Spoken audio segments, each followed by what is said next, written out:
my respected colleagues, my name is Dino Melaye, Kogi West Senatorial District. Non-payment of teacher salaries across the country. Mr. President, my colleagues, the Senate acknowledge true basic education is a concurrent issue which squarely lies within the remit of the local government and states. The present condition demands that there is concerted action from the federal to avert a total collapse of the education system in our country. Mr. President, the Senate is aware of the ongoing challenges across the country where teachers in most states of the Federation are yet to receive salaries, in some cases for upward of 5 months or more. The Senate is disturbed that the difficult financial situation that some states of the Federation are having to deal with due to the severe economic downturn being experienced nationwide. My colleagues, the Senate is worried that what we have in our hands with this situation is a national emergency that requires drastic measures to halt the drift. The Senate observed that teachers' welfare is at the heart of the success of the education system. My colleagues, the Senate acknowledged further that the ongoing suffering of our teachers and students in public schools can be altered if leaders at all levels rise to the occasion to find solution to this challenge. Mr. President, my colleagues, the Senate recalls that in September 2015, the federal government gave bailout funds to 23 distressed states: Adamawa, Bauchi, Bayelsa, Benue, Cross River, Delta, Enugu, Ekiti, Katsina, Gombe, Imo, Kogi, Nasarawa, Niger, Ondo, Osun, Ogun, Plateau, Sokoto, Kwara, Oyo, Kebbi, and Zamfara, with the main intent of settling worker salaries with priority given to school teachers. The Senate is worried that the concomitant effect of a nationwide teacher strike will result in mass exodus of experienced teachers from our public schools to private schools, resulting in many more pupils roaming the streets, with many falling prey to criminal influences. Mr. President, the Senate observed further there appears to be a close link between the falling standard of education and the funding and management of our public schools by both the federal and state governments.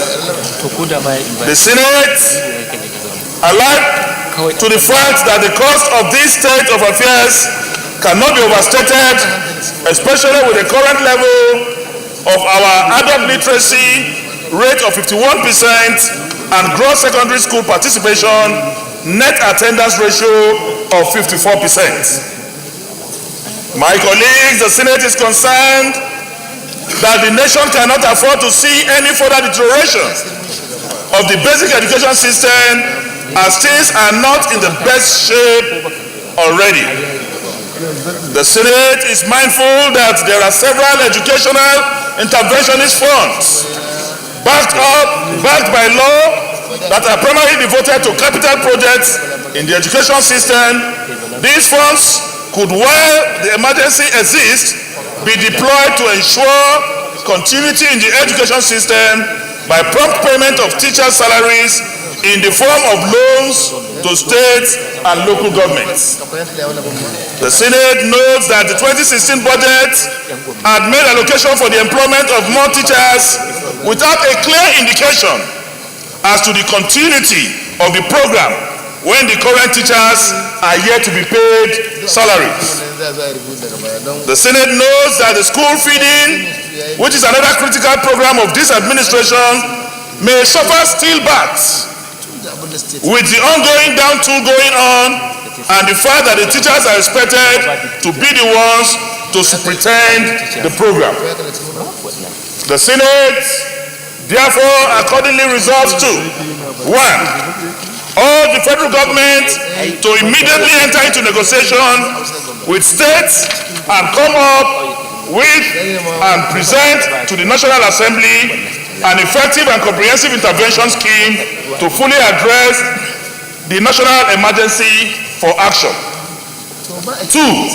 Urge the federal government to send to the National Assembly a budget supplementary or vehement proposal that would enable the transfer of funds legitimately in order to arrest the growing challenge. 3. And finally, urge the states to immediately begin the implementation of a priority expenditure scheme that puts the payment of teachers' salary at the same run on public expenditures as security. Mr. President, my colleagues, what I elucidate with this motion is that state and federal government must prioritize the payment of teachers' salary just as the same priority is given to security matters. If we refuse to educate our population and our pupils, then we will be building an army on unemployed young persons that will become definitely injurious to the society. Mr. President, my colleagues, I want to seek the indulgence and support of my colleagues this morning that teachers must be given priority. The federal and state government must wake up to the responsibility of paying our teachers' salary so that our students can get properly educated. The program of this government in employing 500,000 teachers will become a steel bat if teachers presently cannot be paid their salary. The continuity of that scheme will definitely become a mirage. Thank you very much, Mr. President. I seek for your support on this very important national assignment. Thank you. Deputy Senate President.